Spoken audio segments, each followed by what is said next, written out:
energinya? Iya, seperti yang udah kalian tadi nonton sama-sama, ya di film ini lebih banyak ini ya, jarang berdialog, lebih banyak berteriak-teriak dan mengerang gitu. Tapi justru itu sih yang seru karena ini pertama kali juga aku explore karakter yaitu wanita yang kesurupan gitu. Dan kebetulan juga aku belum pernah ngalamin kejadian-kejadian mistis dalam hidup aku, jadi untuk langsung bisa meranin karakter yang kesurupan itu kan belum berpengalaman ya, jangan sampai ada pengalaman begitu juga. Jadi lebih banyak explore lewat observasi karakter dari film-film luar, terus abis itu lebih banyak observasi juga dari artikel-artikel kayak tadi aku udah share, dari berita-berita, terus ada sekarang kan banyak media untuk kita bisa juga dengerin kayak podcast. Kebetulan ada salah satu pastor di luar sana di Amerika yang aku denger podcastnya, dia sering banget sharing tentang exorcism segala macam. Jadi dari situlah explore karakternya si Haruni ini, apa dia bisa kadang turun, kadang naik, kadang dia marah gimana.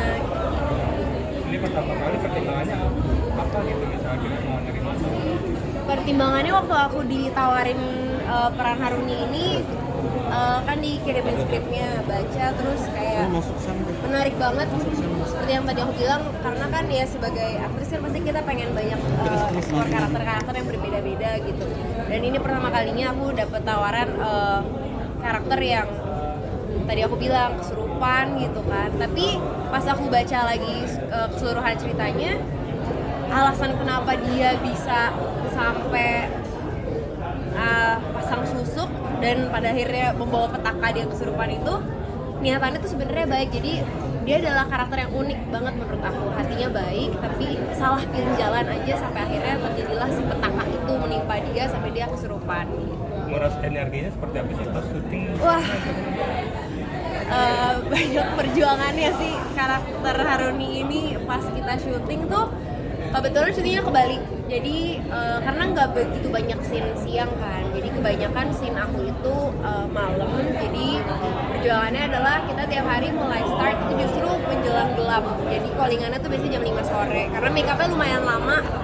Aku harus pasang latex, prostetik segala macam, itu make upnya bisa 1 jam lebih sendiri karena nggak cuma muka ya, badan juga, tangan juga. Jadi proses untuk make upnya aja udah main perjuangan gitu, lama. Terus pasang tiap hari harus pasang prostetik, latex segala macam.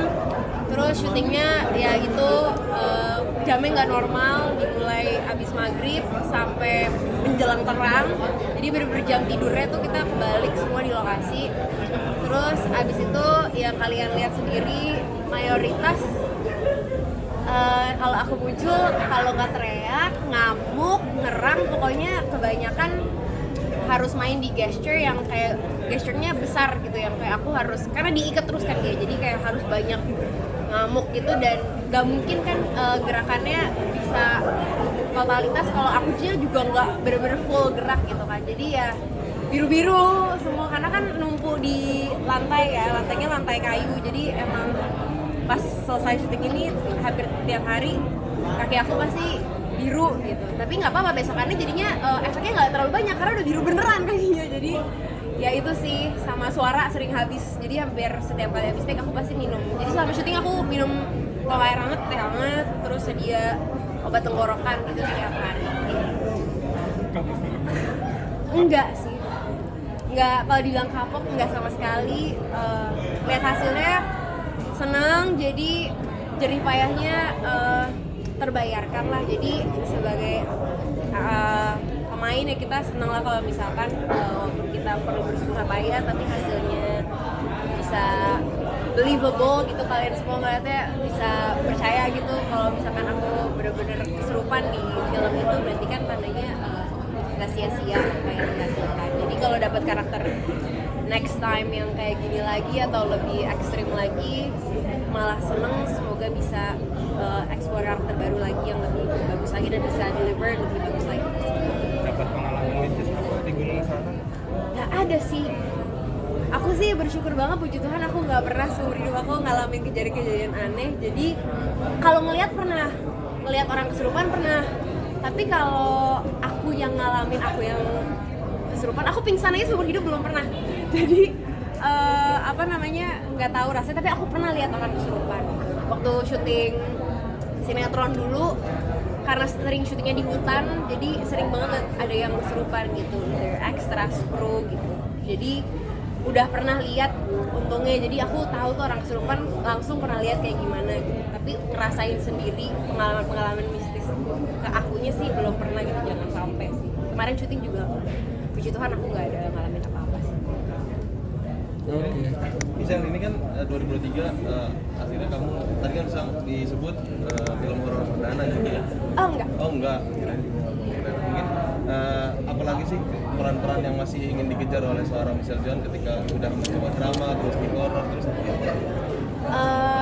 Karakter yang pengen aku explore lagi sih ya sebenarnya apa aja kalau misalkan ceritanya bagus, terus aku suka apapun itu, kalau emang ya gimana di hati kayaknya gue cocok nih kayaknya sama ini, pasti pengen banget explore sih. Tapi sejauh ini yang aku belum dapet dan pengen banget sih, pengen peranin orang kayak psycho gitu, kayak seru gitu, kayak bisa flip kayak yang punya switch gitu, bisa tiba-tiba flip karakter gitu, kayak yang orang mungkin sekarang banyak banget kan mulai ngangkat kayak kasus-kasus mental illness gitu kan. Jadi pengen banget sih dapat peran itu orangnya yang bisa switch kayak terbaik, tiba-tiba dia flip jadi karakter yang berbeda gitu.